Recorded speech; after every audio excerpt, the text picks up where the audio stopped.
And ఇప్పుడు మనమైతే domino sticks చేయబోతున్నాం. ఫస్ట్ అయితే ఆర్చ్ కర్వ్ అనమాట.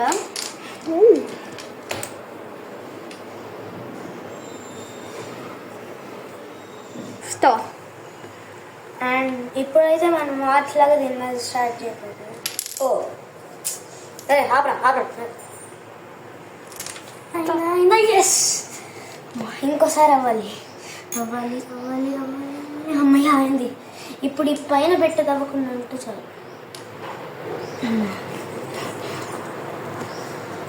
అరే లాస్ట్కి వచ్చింది. ఇది పడితే నాకు తెలీదు, మళ్ళీ కట్టాల్సింది మనకి.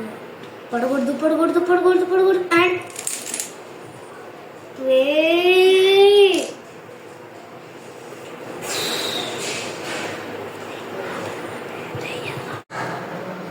అండ్ ఫైనల్లీ అయిపోయింది. మళ్ళీ ఏంది మళ్ళీ? ఫుల్ వీడియో మా ఛానల్లో ఉంది.